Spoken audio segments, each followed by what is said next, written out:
que le Seigneur vous donne ce que vos cœurs désirent. Il est vraiment merveilleux. Nous chantons ainsi parce que nous connaissons celui pour qui nous chantons. Non seulement nous connaissons l'homme pour qui nous chantons, mais notre plus grande joie aussi est que celui pour qui nous chantons nous connaît également. Et quand il te connaît, il connaît aussi tous tes problèmes. Il sait que tel que tu l'as loué là, tu as des défis dans ton cœur. Tu as des problèmes dans ta famille. Et malgré tout cela, mais tu l'as loué avec ton cœur. Voilà pourquoi j'ai dit que de même qu'il te connaît, qu'il résolve aussi tes problèmes. Qu'il te donne aussi la solution à tous tes défis. Et qu'il accorde la paix à ton cœur. Que le Seigneur vous bénisse. Amen. Que le Seigneur vous bénisse. Amen. Nous avons passé de très beaux moments depuis plusieurs mois. Je précise que je n'ai pas eu le temps de donner à la presse les sujets. Ils peuvent écrire toujours les mêmes sujets, la reconstruction de Jéricho. Mais je ne le prends pas comme un enseignement, ce sera juste une série de prédications. N'empêche pas qu'on change aussi. J'étais en train de dire que nous avons passé de très beaux moments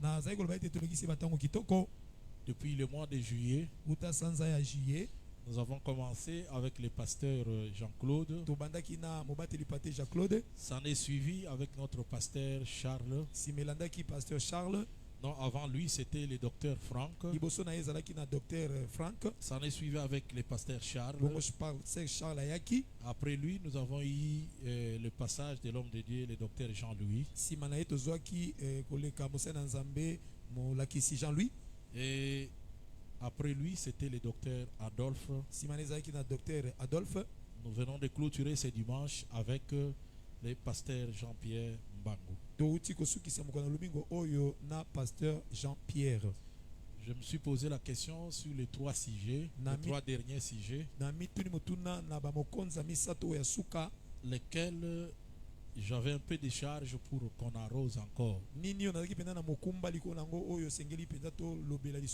Mais j'ai fini par comprendre que les trois derniers sujets parlaient de la même chose. Là, ce qu'on nous a expliqué sur la lumière qui a de l'avantage sur les ténèbres, cela s'explique également dans le deuxième sujet qui est la reconstruction de Jéricho. C'est que nous pouvons expliquer que malgré la méchanceté de la destruction de Jéricho, mais la reconstruction a de l'avantage sur cette destruction là. Parce que la destruction n'est pas éternelle. Mais lorsqu'on commence à reconstruire, il y a possibilité de reconstruire ce qui a été détruit. Et nous avons fini par expliquer, par comprendre qu'il y a trois choses qui délivrent. Je comprends également que la reconstruction, c'est la délivrance aussi. Parce que Israël, lorsqu'il était parti à Babylone, donc sa délivrance a commencé par la reconstruction d'abord du tabernacle, du temple qui a été détruit. Il faut commencer par reconstruire, rebâtir sur les anciens fondements. Et Israël est sorti de Babylone pour rentrer. Donc nous allons nous exhorter sur la reconstruction de Jéricho, mais pas en répétant les mots. Mais nous allons juste ajouter une pensée. Que le Seigneur vous bénisse. Amen. Que le Seigneur vous bénisse. Amen. D'accord. Je regardais l'heure pour dire l'essentiel. Donc aujourd'hui, nous allons lire les textes que j'ai apprêtés pour que chacun comprenne la pensée. Même au cas où on ne les parcourait pas tous, on aura le temps de revenir pour que chacun comprenne la pensée. Nous connaissons tous les textes de base d'où on avait tiré les sujets, la reconstruction de Jéricho. C'est dans Josué chapitre 6, verset 26. C'est parce que je vais lire, je vais gagner du temps. On dit que maudit quiconque viendra rebâtir la ville de Jéricho. Il imposera le fondement au prix de son premier-né et les portes au prix de son dernier fils. C'est ça les textes. Alors je continue avec d'autres textes aujourd'hui. Nous allons lire dans les textes nous allons lire le livre de Ecclésiaste, chapitre 11, verset 1 à 2. Nous lisons Ecclésiaste chapitre 11, le verset 1 à 2. Le texte dit ceci, nous lisons au nom du Seigneur Jésus-Christ. Amen. Jette ton pain sur la face des eaux, car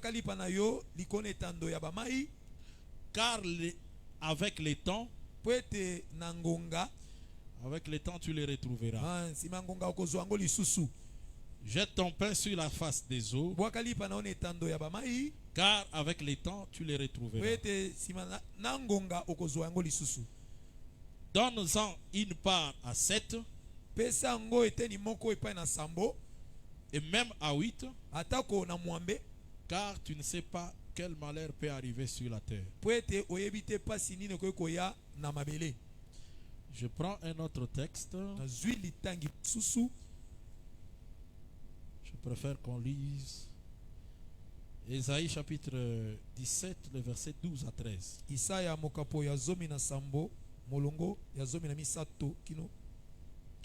Le texte dit ceci, nous lisons au nom du Seigneur Jésus-Christ. Ésaïe chapitre 17, le verset 12 à 13. Le texte dit: oh, quelle rumeur de peuple nombreux! De peuple nombreux. De peuple nombreux. Peuple. De Mabota. Mabota ebele. Oui. Mabota ebele. Oh, quelle rumeur de peuple nombreux! Oh, koima nini ya mabota ebele. Ils mugissent comme mugit la mer. Bazali ko ganga lokola mai egangaka. Quel tumulte de nations! Koningana nini ya mabota. Elles grondent comme grondent les eaux puissantes. Bazali ko nguluma lokola mai na nguya ngulumaka. Les nations grondent, mabota ezali ko nguluma comme grondent les grandes eaux. Lokola mai monene ngulumaka. Ils les menacent, bazali ko bundisa yango, et elles fuient au loin. Pe ezali ko kima mosika. Chassés comme la balle de montagne, babengami lokola bale ya bangomba, au souffle du vent, na ko pepa na mopepe, comme la poussière par un tourbillon. Lokola putulu na mopepe ya makasi. Je préfère lire un autre texte. On va le prendre dans Nombre chapitre 19. Verset 14. Nous lisons au nom du Seigneur Jésus-Christ. Amen. Voici la loi. Tala mobeko. Lorsqu'un homme mourra dans une tente, tango moto moko akufa na kati na ema, quiconque entrera dans la tente, moto nyonso akota na kati na ema, et quiconque se trouvera dans la tente, pe moto nyonso akoza na kati na ema, sera impie pendant 7 jours. Akozala mbindo uta mikolo sambo. Et je vais finir par un texte sur lequel je vais m'attarder. C'est Jean chapitre 6, à partir du 30e verset. Jean chapitre 6, à partir du 30e verset. Le texte dit ceci: quel miracle fais-tu donc, lui dirent-ils, afin que nous le voyions et que nous croyions en toi. Que fais-tu? nos pères ont mangé la manne dans le désert selon ce qui est écrit. Il leur donna le pain du ciel à manger. Jésus leur dit, en vérité, je vous l'ai dit, Moïse ne vous a pas donné le pain du ciel. Mais mon Père vous donne le vrai pain du ciel.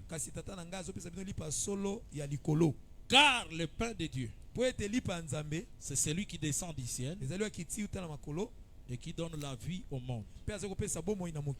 Il lui dit, Seigneur, donne-nous toujours ce pain. Jésus leur dit, je suis le pain de vie. Celui qui vient en moi n'aura jamais faim. Et celui qui croit en moi n'aura jamais soif. Que le Seigneur bénisse la lecture. Amen. Nous allons nous exhorter ce soir sur ce sujet pour ressortir la pensée. Nous avons lu le texte de Salomon dans Ecclésiaste. Cet homme de Salomon qui est devenu roi sur Israël. Et Salomon, l'Écriture reconnaît la sagesse qu'il avait. Le texte dit qu'il a composé, il a prononcé 3000 sentences. Sentence, en fait, c'est tranché de dossier, c'est ça. Oui, c'est comme la première sentence qu'il avait tranchée, qu'il avait prononcée, c'était la sentence de 2 femmes. Maintenant, l'Écriture, parfois les gens pensent que Salomon n'a prononcé que cette sentence-là. Mais le texte reconnaît que dans la vie de Salomon, il a prononcé 3000 sentences. Il a parlé sur les arbres, il a parlé sur les animaux. Donc il a expliqué beaucoup de choses dans les Écritures. Donc l'Écriture reconnaît que sur les arbres, il a parlé commençant par les cèdres du Liban jusqu'à l'hysope qui sort de la muraille. Mais en termes de sentences, en tout cas Salomon a tranché 3000 sentences. Et à travers toutes ces sentences-là, on a vu que Salomon, sa sagesse était remarquable dans la façon de trancher les affaires, dans la façon de juger les choses, ce qui lui a valu la renommée à travers les nations. Mais un jour, Salomon va se mettre à prononcer encore une parole de sagesse. Il dit ceci.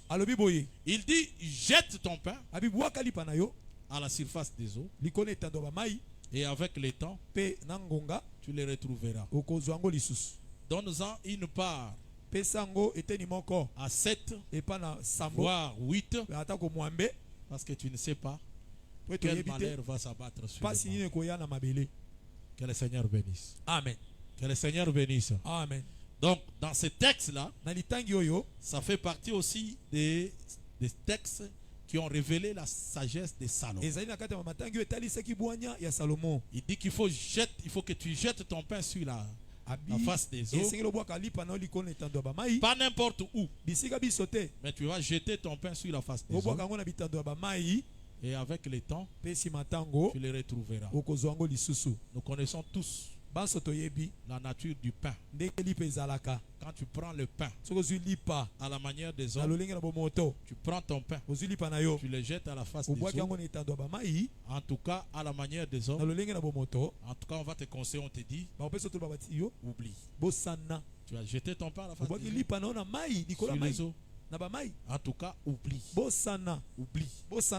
Mais, curieusement, pour Salomon, ça fait partie de la sagesse. Lui, quand il te dit, jette ton pain à la face des eaux, sur la face des eaux, et avec le temps, tu les retrouveras. Ce n'est même pas, Salomon ne conseille pas de faire un jeu de ping-pong. Tu prends le pain, tu jettes sur l'eau, aussitôt tu récupères.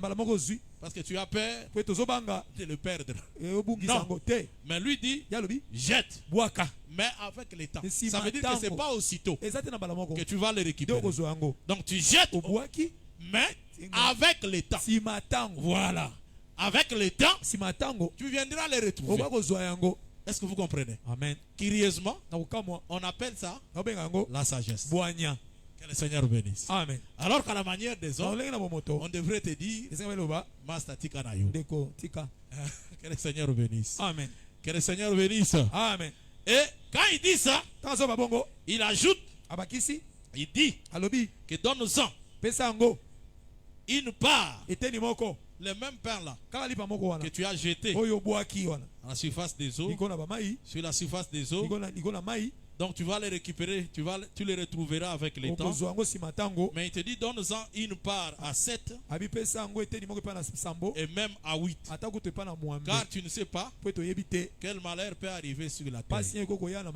Ça veut dire que l'objectif de jeter le pain sur la face des eaux et donner une part à 7 ou à 8, c'est pour prévenir un malheur qui vient sur la terre.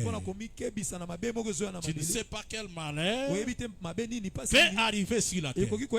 Donc comme un malheur peut arriver, la seule façon de se sauver, il faut que tu jettes ton pain. Effectivement, ce verset-là, à la manière des hommes comme ça, personne ne l'a exercé. Est-ce que je me trompe, frère?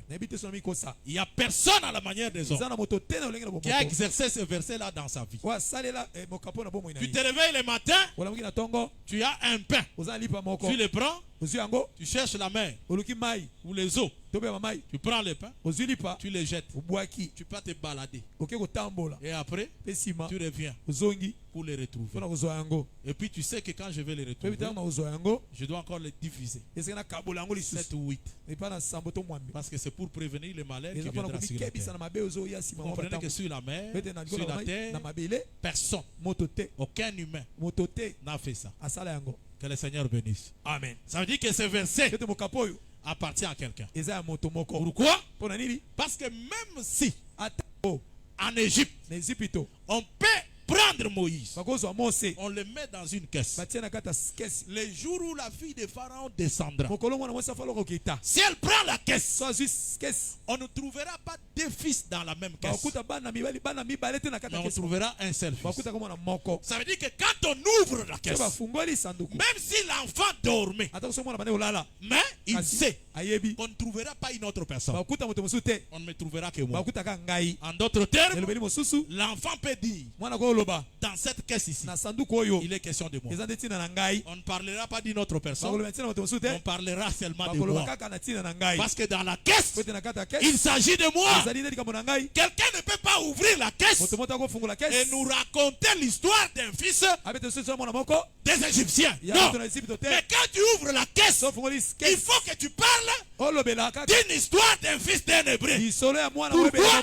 Parce qu'il n'y a qu'un seul Hébreu qui a pris son fils et qui l'a placé dans une caisse. Il l'a jeté le long des eaux. Toi, tu ne vas pas ramasser une caisse et puis nous raconter que tu vois dans cette caisse-là, c'est un fils des Égyptiens. Non, il est question d'un fils des Hébreux. Parce qu'il est le seul qui est dans une caisse de gens. Que le Seigneur bénisse. Amen. Que le Seigneur bénisse. Amen. Est-ce que je peux avancer, frère? Donc, pour Salomon, ce texte ici, personne sur la terre ne l'a accompli. S'il vous plaît, aidez-moi un peu ici. Le son ici est trop faible. Oui. Là, c'est bon. Arrangez un peu.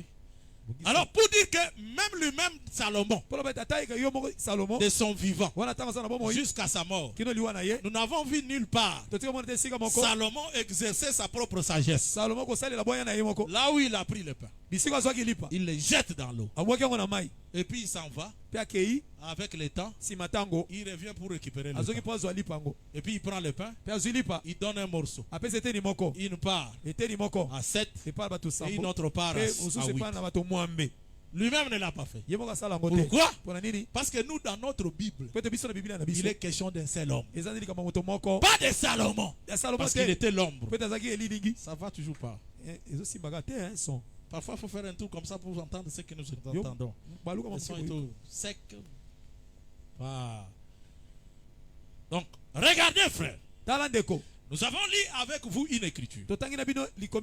C'est pas ici. Il n'est pas sur les eaux. Mais on doit les jeter. Maintenant, on va expliquer d'où le pain est jeté. Quand on dit jette, ça veut dire que le pain est quelque part. Pour qu'il se retrouve sur les eaux, il faut qu'il soit jeté. Maintenant, on va expliquer, voir d'où le pain s'est retrouvé. Comment il va se retrouver sur les eaux. Nous avons lu avec vous une écriture.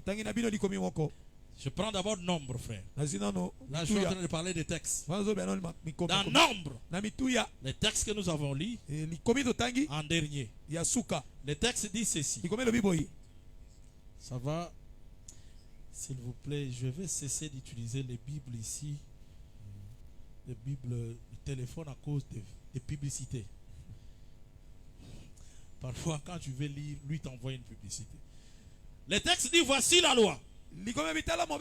Lorsqu'un homme mourra dans une tente, quiconque entrera dans la tente et quiconque se trouvera dans la tente sera impur pendant 7 jours. Peut-être que tu as déjà entendu parler du texte, mais donne-nous l'occasion de les travailler encore ce soir. Le texte dit, voici la loi. La loi dit quoi? Lorsqu'un homme mourra dans une tente, si un homme meurt dans une tente, l'écriture dit ceci. Quiconque entrera dans la tente et quiconque se trouvera dans la tente sera impur pendant 7 jours. Ici, je comprends selon le texte. Comprenons tous ensemble que selon ce texte ici, celui qui est mort dans une tente, il a souillé cette tente. Comme il a souillé cette tente, la tente est souillée à cause des morts. Celui qui est mort dans la tente. Maintenant, comme la tente est souillée, l'écriture dit, quiconque entrera dans la tente et quiconque se trouvera dans la tente sera impur pendant 7 jours. Donc on dit quiconque entrera dans la tente et quiconque se trouvera. Je comprends. Et selon ce texte, il y a eu 2 personnes. D'abord, il y a un homme qui est mort dans la tente. Il a souillé la tente. Maintenant, il y a 2 personnes qui suivent. Il y a celui qui doit entrer dans la tente. C'est-à-dire que lui n'était pas dans la tente lorsqu'il y a eu ces morts. Lui était en dehors de la tente. Donc, il doit entrer. Quand on dit il doit entrer, ça dit que lui n'était pas dans cette tente. Il était en dehors de la tente. Et curieusement, on dit quiconque se trouvera dans cette tente. Ça veut dire qu'il y a aussi une autre personne qui lui était déjà dans cette tente là. Il y est déjà. Il sera souillé de la même façon que celui qui était dehors. Il vient entrer. Ça veut dire qu'il y a 2 personnes après la mort de quelqu'un dans la tente. Il y a celui qui était déjà dans cette tente là. Il est souillé. Mais il y a un autre. Lui est dehors. Il a bien vu que dans cette tente là, il y a déjà un mort. Et il connaît la loi. Il sait que tous ceux qui se retrouvent dans cette tente là, ils sont déjà souillés. Mais lui qui est dehors, au lieu de se préserver, il ne s'est pas préservé. Il vient entrer. Il vient entrer dans la tente où il y a la souillure. Est-ce que vous comprenez, frère? Ça dit qu'il y a 2 types de personnes. Après que la tente soit souillée, il y a un qui était dehors, mais il y a l'autre qui était déjà dans cette tente. Retenez ce verset là. Que le Seigneur bénisse. Amen. Que le Seigneur bénisse. Amen. Remarquez, frère, dans les textes que nous avons lus, dans Jean, ici je vais faire une démarche un peu compliquée. Dans cette démarche ici, Jésus, je commence rapidement l'histoire au premier verset. Jésus est en Galilée. Là où il va faire le miracle des 5 pains et 2 poissons. Avec les disciples, Philippe, Pierre et les autres. La foule a mangé. Vous savez qu'il y a eu 12 paniers qui sont restés. Et cette nuit-là, suivez-moi très bien. Il a fait un miracle. C'était 5 pains et 2 poissons. La foule a mangé. La nuit, Jésus il dit aux disciples de traverser pour aller à Capernaum. Mais lui n'est pas monté avec eux dans la même barque. Donc, eux ont pris la barque. Ils ont traversé. Maintenant, la foule qui était là était en train d'observer pour voir si Jésus partirait aussi avec les disciples. Mais ils ont vu que Jésus n'est pas parti avec les disciples. Pourquoi? S'il devait partir, il prendrait cette barque. Il partirait aussi. Mais lui n'est pas monté dans la barque. Et là, il voyait qu'il y avait une barque. Et se disait, comme les disciples sont partis, après un bon bout de temps, Jésus reviendra pour les suivre. Mais pour les suivre, il devra prendre aussi cette barque pour les suivre. Ils ont attendu. Jésus ne venait pas. Et après, ils ont compris que Jésus est aussi à Capernaum. Il a rejoint les disciples à Capernaum. Qu'est-ce que Jésus avait fait? Après avoir parlé, après avoir envoyé les disciples, ils sont partis, ils ont pris la barque. Jésus était monté sur la montagne. Et à partir de la montagne, il a vu que les disciples avaient du mal à ramer. C'est comme ça que Jésus a débarqué là où ils étaient, sans barque. Ils l'ont vu marcher sur les eaux. Est-ce que vous comprenez, frère? Est-ce que marcher sur les eaux, c'est un miracle? C'est un miracle aussi. Oui. Mais vous allez découvrir dans la suite quel est le miracle qu'on va expliquer ici. C'est le miracle de Salomon. Est-ce que vous comprenez, frère? Amen. C'est ça qu'on va expliquer. Donc Jésus a marché sur les eaux jusqu'à ce qu'on l'appelait un fantôme. Ça, c'est pas pour la foule. Vous ne connaissez pas l'histoire, parce que ça s'est passé entre Jésus et les disciples. Il les a rejoints à Capernaum parce qu'il a calmé la mer et ils sont arrivés quand même à destination. Maintenant, la foule qui attendait Jésus de l'autre côté, elle a vu qu'il ne venait pas. Elle a finalement découvert que Jésus est déjà à Capernaum, là où il y avait les disciples. Mais la pirogue est ici. La barque est là. Comment lui se retrouve là-bas? Nous prenons cette barque, on va les rejoindre. Ils ont suivi Jésus. Arrivé à Capernaum, quand Jésus voit la foule, il prend la parole.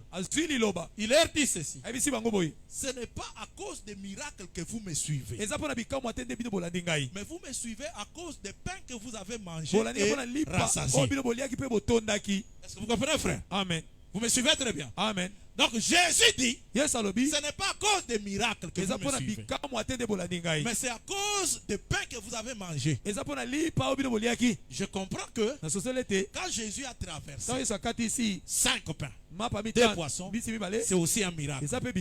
Le fait que Jésus ait marché sur les eaux, c'est aussi un miracle. Ce sont tous ces miracles que Jésus évoque dans son discours. Vous ne me suivez pas à cause des miracles, mais vous me suivez à cause des pains que vous avez mangé et que cela vous a rassemblé. Suivez-moi très bien. Est-ce que vous avez suivi? Amen. Ça, c'est le texte noir sur blanc. Maintenant, arrivé au 30e verset, quand Jésus leur dit cela, je rentre au 28. Il lui dit ceci: que devons-nous faire? Je prends le verset 27. Quand il leur dit, ce n'est pas à cause des miracles, mais c'est à cause des pains que vous avez mangés, que vous avez été rassasiés, que vous me suivez. Écoutez ce que Jésus dit. Il dit: travaillez non pour la nourriture qui périt, mais pour celle qui subsiste pour la vie éternelle, et que le Fils de l'homme vous donnera. Car c'est lui que le Père, c'est lui que le Père que Dieu a marqué de son sceau. Il lui dit, suivez très bien, il lui dit, que devrons-nous faire pour faire les œuvres de Dieu? Jésus leur répondit, l'œuvre de Dieu, c'est que vous croyez en celui qui l'a envoyé. Suivez très bien. L'œuvre de Dieu, c'est que vous croyez en celui qui l'a envoyé. Écoute ce que la foule lui dit. Verset 30. Il dit, quel miracle fais-tu donc? Lui dire-t-il, afin que nous le voyions et que nous croyions en toi. Suivez très bien le texte. La foule dit à Jésus, tu as dit que l'œuvre de Dieu, c'est que vous croyez en celui qui l'a envoyé. Maintenant la foule lui pose la question, quel miracle fais-tu pour que nous voyons et que nous croyons? Ça veut dire que dans notre évangile, pour croire, il faut voir un miracle. Que le Seigneur bénisse. Amen. Que le Seigneur bénisse. Amen. Mais maintenant la question que je me pose, ils ont dit à Jésus, quel miracle fais-tu pour que nous voyons et que nous croyons en toi? Donc selon eux, la multiplication de 5 pains, 2 poissons, le fait que Jésus ait voyagé sans barque, il a marché sur les eaux, c'était pas un miracle. Est-ce que vous comprenez, frère? Amen. C'était pas un miracle pour eux. Maintenant il lui pose la question, si tu veux que nous croyions en celui que le Père a envoyé, alors toi, tu dis que tu es envoyé par le Père, quel miracle fais-tu pour que nous puissions voir et croire en toi? Est-ce que vous comprenez, frère? Amen. Et quand il pose cette question-là à Jésus, il ne se limite pas là. Il dit ceci à Jésus, croyons en toi, que fais-tu? Et même explique maintenant le miracle qui peut les pousser à croire. Que le Seigneur bénisse. Amen. Est-ce que vous pouvez applaudir très fort? Ça c'est trop fort. J'aime beaucoup les Écritures. Il dit, si tu veux qu'on croie en toi, quel miracle fais-tu? Que fais-tu pour que nous croyions en toi? Maintenant ils expliquent ce qui peut les pousser à croire en Jésus. C'est-à-dire que les miracles qui peuvent les pousser à croire en Jésus, ils sont allés dans les livres des annales, dans les rouleaux, ils ont lu les rouleaux, ils ont dit les miracles qui peut nous pousser à croire à cet homme. Il faut qu'on lui montre un miracle qui peut nous pousser nous à croire en lui. C'est lequel? Nos pères ont mangé la manne dans le désert selon ce qui est écrit. Il leur donna le pain du ciel à manger. Est-ce que vous comprenez, frère? Est-ce que vous comprenez?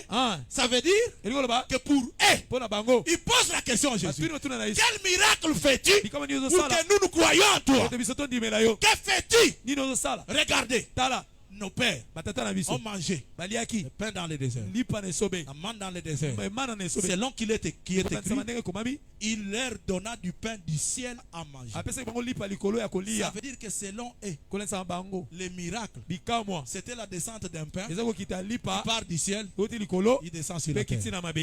Nos pères, les miracles qu'ils ont vus, c'est que dans le désert, ils ont mangé la manne qui descendait du ciel, selon qu'il est écrit. Mais toi, miracle, quel miracle que tu as pour que nous croyions à toi? Que le Seigneur bénisse. Amen. Que le Seigneur bénisse. Amen. Donc les miracles pour eux, il faut qu'un pain quitte le ciel, descend sur la terre. Si le pain ne descend pas, tout ce que tu feras, ils ne croiront pas. Pourtant, si un pain doit quitter le ciel, descendre sur la terre, ça dit qu'il faut le jeter.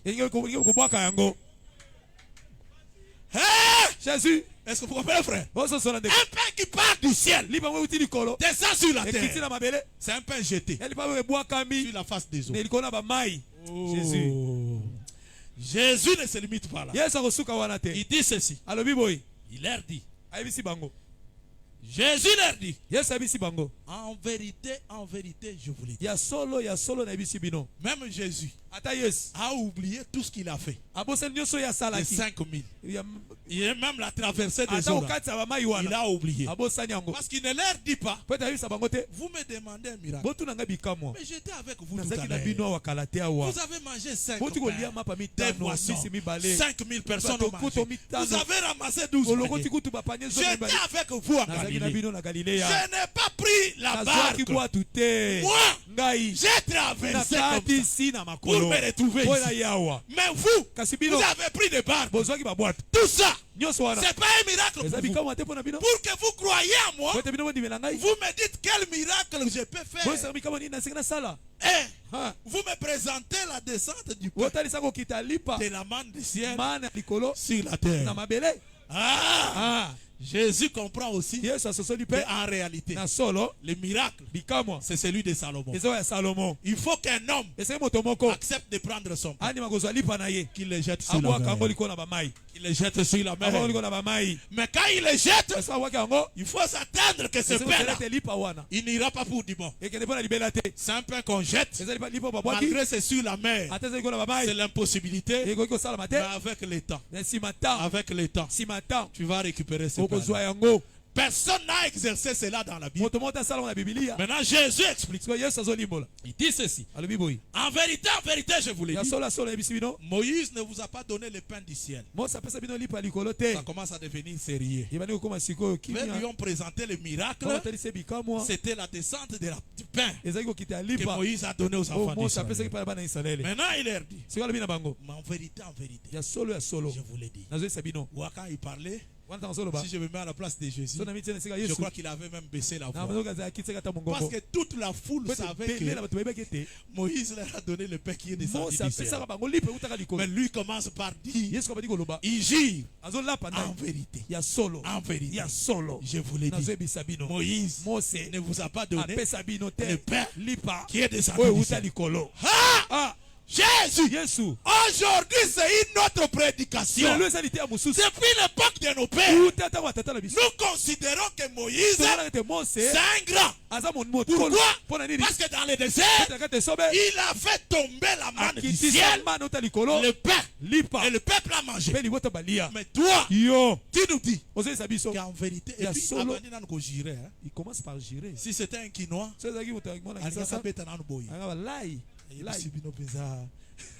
que le Seigneur bénisse. Amen. Que le Seigneur bénisse. Amen.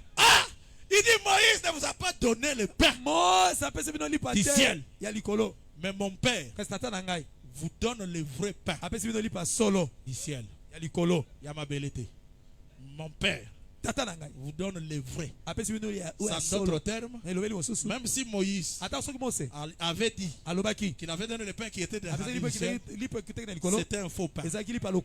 Moi, je vous dis que mon Père vous donnera le vrai. Frère, quand Jésus se dit vrai, c'est pas Dan, c'est pas Jean-Pierre, c'est pas Dani, c'est pas Caleb. Quand Jésus te dit le vrai, crois que c'est le vrai. Quand il te dit c'est le vrai, il croit aussi que c'est vrai, frère. Parce qu'il dit ceci. Nul n'a été là pour voir. Nul n'a sondé la pensée de Dieu. Nul n'est monté au ciel si ce n'est le Fils de l'homme qui est descendu.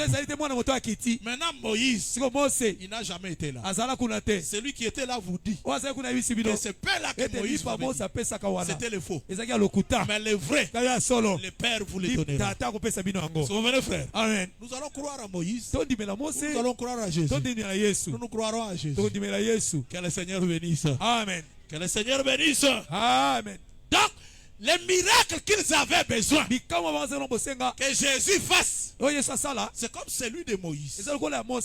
Le pain descendre du ciel. Maintenant Jésus continue. Il dit car le pain de Dieu, c'est celui qui descend du ciel et qui donne la vie au monde. Donc un pain qui descend du ciel, c'est celui qui donne la vie au monde. Donc ça veut dire que le pain de Moïse n'avait pas donné la vie. C'est pas un problème. Il continue. Il dit Retenez quand même cette phrase-là. Le pain du ciel, c'est celui qui descend du ciel, c'est celui qui donne la vie au monde. Le verset 34, il dit, lui dit, Seigneur, donne-nous toujours ce pain. Jésus leur dit, je suis le pain de vie. Celui qui vient à moi n'aura jamais soif. Et celui qui croit en moi n'aura jamais soif. Amen. Vous comprenez? Amen. Donc Jésus révèle qu'en réalité, le pain qui est descendu du ciel, c'est le pain qui vient ôter, donner la vie au monde. Et quand on lui dit, donne-nous alors ce pain, qu'est-ce qu'il avait demandé comme miracle? Qu'un pain descende du ciel. Est-ce que vous comprenez, frère? Amen. Donc il faut que tu nous montres un miracle comme celui de Moïse. À l'époque de nos pères, il leur a donné le pain qui est descendu du ciel. Et quand Jésus leur dit, le pain qui descend du ciel, le vrai pain que Dieu donne, c'est celui qui vient donner la vie au monde. Maintenant il lui dit, donne-nous alors ce pain. Jésus est où? Il est sur la terre. Donne-nous alors ce pain. Jésus leur dit, il leur dit, je suis le pain de vie. Ça veut dire que le pain qui est descendu du ciel, c'est moi. Donc il n'y a pas un autre pain qui va descendre. Moi, étant venu, je suis le pain qui est descendu du ciel. Et comme je suis le pain qui est descendu du ciel, ici je vais très rapidement pour te faire voir que nous étions dans le monde. Un monde souillé. Un monde meurtri par le péché. Un monde là où il y a de l'angoisse, il y a de pleurs et de grincements de dents. Mais un homme lui dit qu'il est descendu du ciel. Ça veut dire qu'il n'était pas dans le monde. Il était en dehors de la maison. S'il était en dehors de la maison, ça veut dire que pendant que le monde était souillé, c'est cet homme-là qu'on a lu dans Nombre. Quand un homme mourra dans une tente et que quiconque entrera, qui va entrer? C'est celui qui n'était pas dans cette tente-là. Donc Jésus, lui n'était pas dans le monde. Il est en dehors du monde. Il doit venir. Et quand il vient, selon Salomon, c'est un pain. Selon lui-même, ce qu'il a expliqué, c'est lui le pain qui est descendu du ciel. Ça veut dire que Jésus quittait le ciel pour se retrouver dans le monde. Est-ce qu'on monte ou on descend? On descend. Et quand on descend, c'est par rapport au mouvement de descendre qu'on dit jeter. Ça veut dire que Jésus est le pain que le Père seul a pris son pain. Le Père a pris son pain. Il a jeté à la surface des eaux. Mais qui sont les eaux? Les eaux, nous avons lu avec vous Esaïe, les murmures des nations, les rugissements, les tumultes parmi les peuples, c'est comme les rugissements des eaux. Est-ce que vous comprenez, frère? Donc dans ces versets d'Esaïe, on nous explique que les nations, les peuples, je donne un exemple. Tu as vu les jours où le Simba a gagné Léopard? Pardonnez-moi, pardon. Vous avez vu les jours où le Léopard a gagné? Pardon, je ne suis pas trop ces histoires-là. Les noms, ça peut me compliquer. Mais je suis congolais de père et de mère. Pardonnez-moi.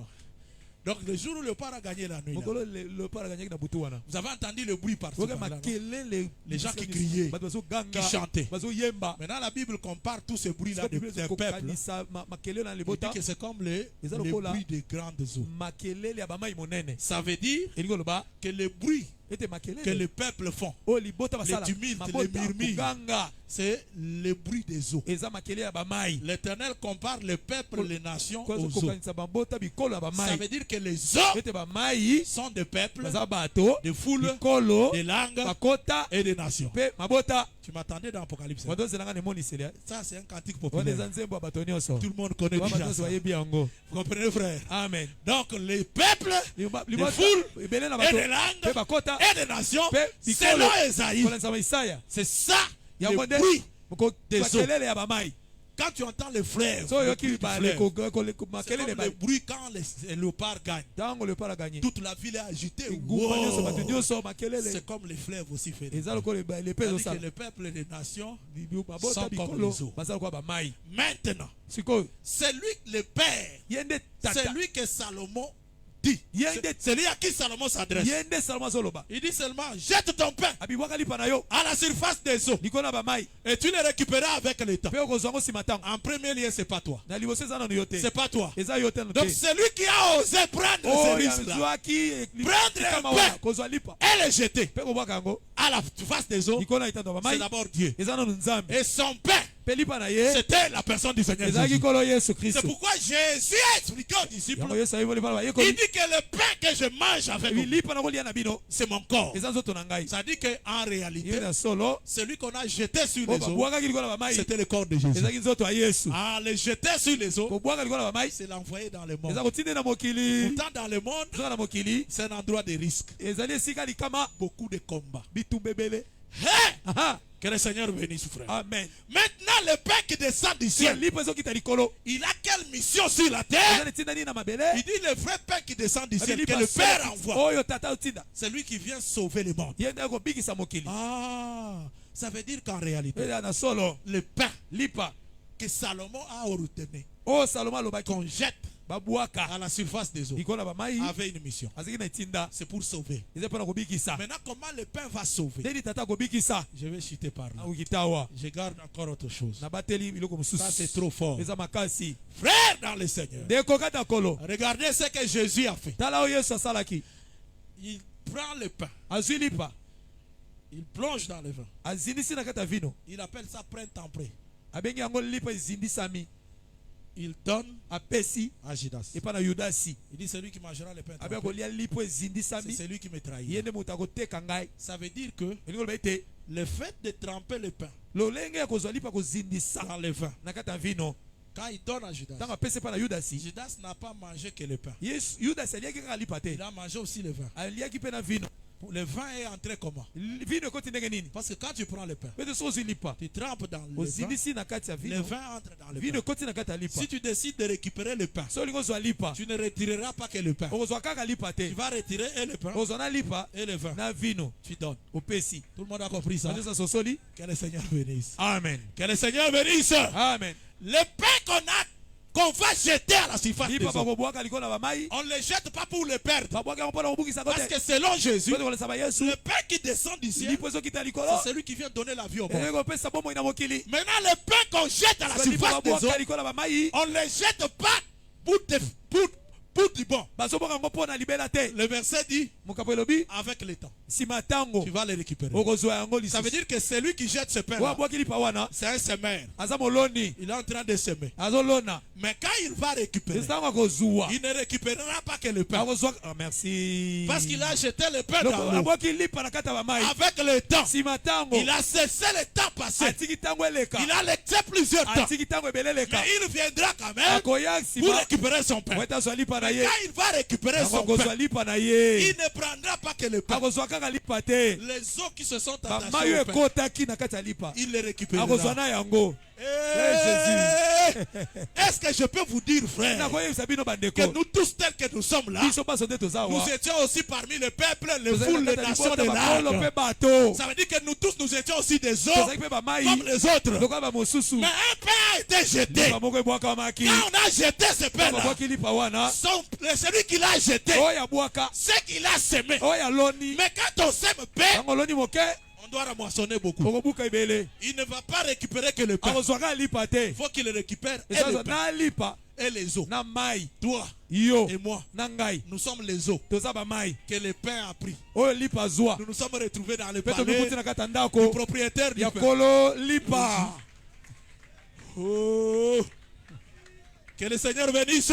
Amen. Est-ce que aux hommes du Makena tant beaucoup on dengue to fandu boye aux alakape mutu mokili. Amen. Oui. Mais ezana mutu moko longola yo na mokili. Jésus. Mais mutu wana c'est le pain qui est descendu du ciel. Amen. Qu'on a jeté à la surface des eaux. J'aime beaucoup les gens quand ils mangent. Parfois même les mamans se plaignent. Ils s'attaquent au papa. Il sert le thé. Papa a son pain. Il a le thé. Et puis papa prend le pain. Il trempe dans le thé. Il met dans la bouche. Les mamans disent des fois,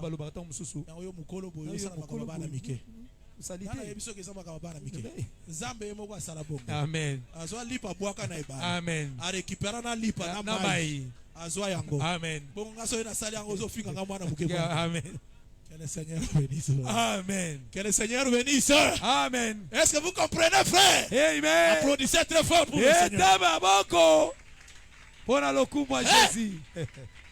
Donc, le Père récupérait les eaux. Comme pour dire ce que Jésus avait dit. Que le vrai pain qui descend du ciel, c'est celui qui vient donner la vie au monde. Les eaux, ce sont vie. C'est séparé entre les amis, entre les voisins. Les eaux, ce sont vie. C'est séparé entre les eaux d'en bas. Pourquoi? Parce que le propriétaire du pain a pris non seulement son pain, et nous les eaux, nous sommes attachés à son pain. C'est-à-dire qu'il y a les eaux d'en bas et les eaux d'en haut. Est-ce que vous comprenez ça, frère? Amen. Donc maintenant, nous sommes devenus les eaux d'en haut. Donc, Amen. parce que nous sommes devenus les eaux d'en haut. Mais à cause de qui?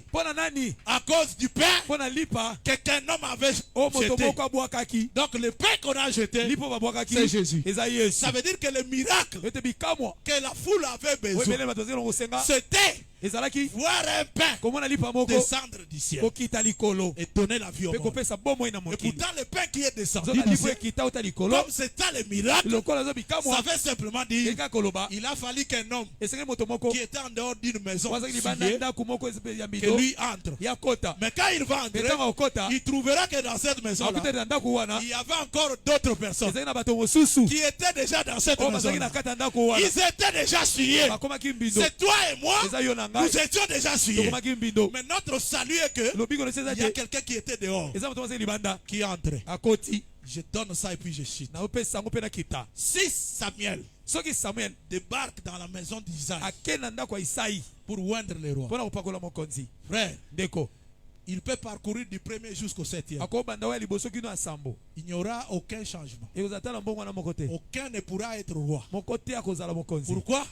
Parce que depuis Adam, nous avons tous perdu la royauté. Et quand lui vient dans la maison d'Isaïe, ici je voudrais dire que la maison d'Isaïe c'est le monde. Tout ce qu'on a fait passer devant Samuel, c'est commençant par tous les prophètes. Moïse passe. Quand on regarde comme ça, Dieu dit celui-là, je ne l'ai pas choisi. Il est où? Il est dans la maison. Quelle maison?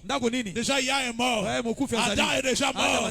Toute la maison est souillée. Donc quand il passe là, Dieu regarde comme ça. Non, on dit non, si tu as refusé Moïse, prenons quand même Josué. Non, Josué passe comme ça. On regarde, Dieu regarde. Mais je l'ai trouvé déjà dans la tente. Il est déjà dans la maison. On fait passer. L'autre passe là, c'est qui? Non, Jérémie.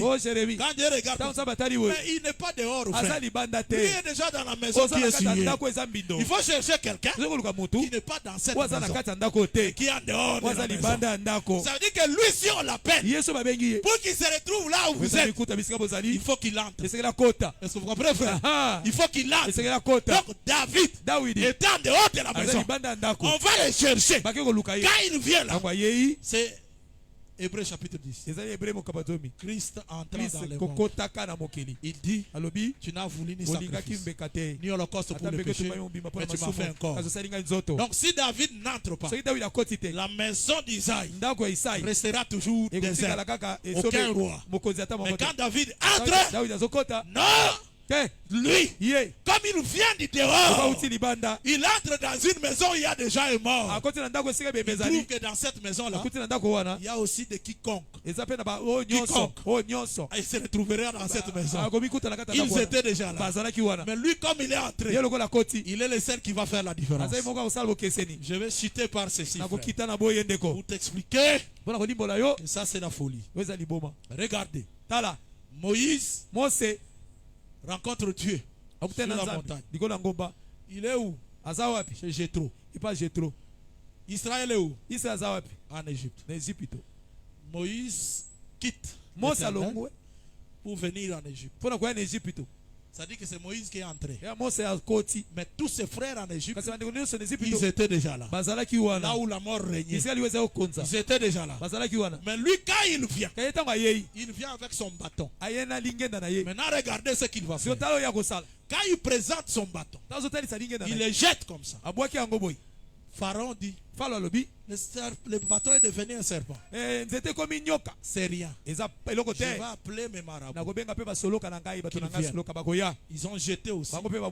Ce sont des bâtons qui sont devenus aussi des serpents. Mais remarquez la différence. Dans la Bible, l'Éternel voudrait résoudre une contestation entre les enfants d'Israël.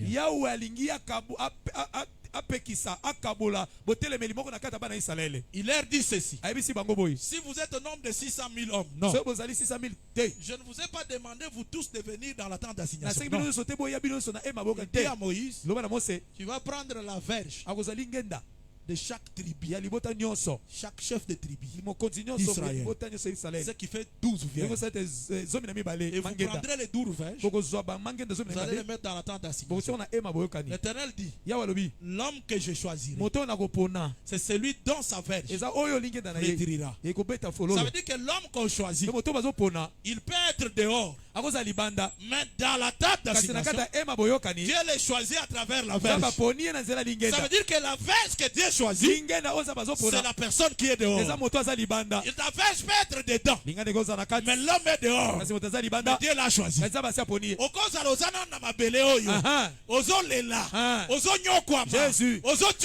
Jésus. Mais ta vie n'est pas sur la terre, c'est dans les lieux célestes. Et là où tu es, le Seigneur te connaît et il te voit, frère. Vous comprenez cette chose, frère? Amen. Donc, les 12 verges là représentaient les 12 tribus d'Israël. Est-ce que tout le monde a retenu cela? Amen. Que la verge représentait le peuple. Maintenant, Moïse, quand il prend la verge en Égypte, il jette. Ça devient un serpent.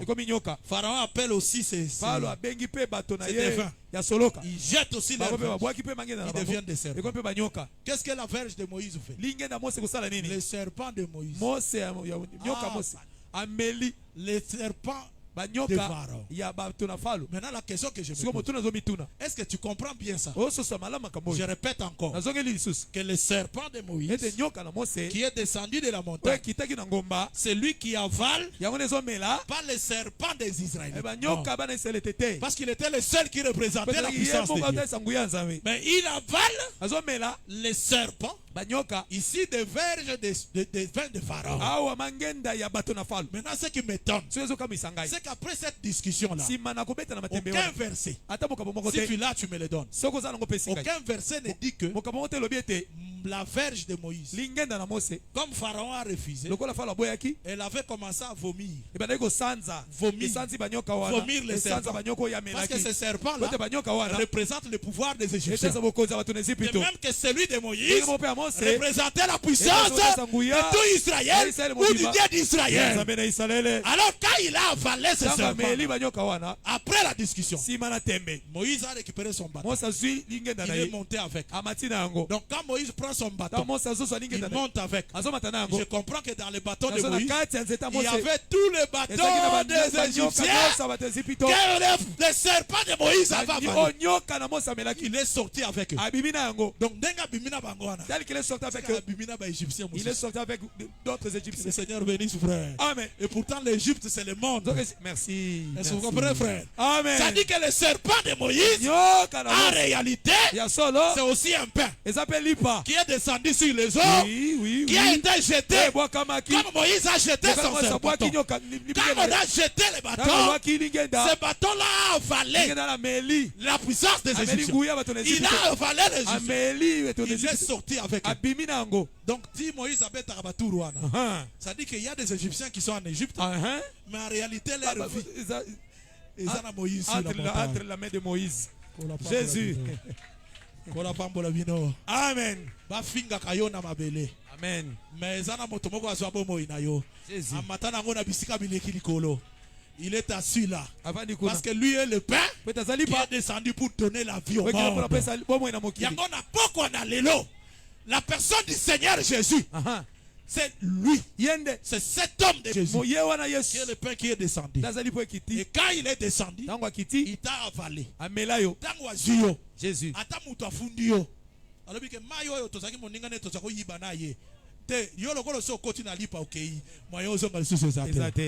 Oh yeah, azo mérité te abonga atombo amate mais hier okola ye azwinde lipa azo mona peza maïté amona pe faiblesse à maïté. Pourquoi lui son problème c'est son père qui a été jeté. Zambe banda lelo amona botauna yote mais amona musala Yesu Kristo asala pour amen. Cette humiliation ya kitawana même si tu es faible mais comme tu es attaché à lui zamba mona faiblesse na yote. Que le Seigneur vous bénisse. Amen. Est-ce qu'on peut se lever prier? Tu vas dire merci au Seigneur. Tu vas dire merci au Seigneur. Tu vas dire merci au Seigneur pour la parole que tu as écoutée. Et tu vas lui demander que Zambé asunga yo. Zambé azala makasi na yo. Bisiko yoko tombo amate ya tombo la yo. Amen. Bisiko yoko franchir te Zamba faire franchir yo. Bisika yoko kaki koleka te o comme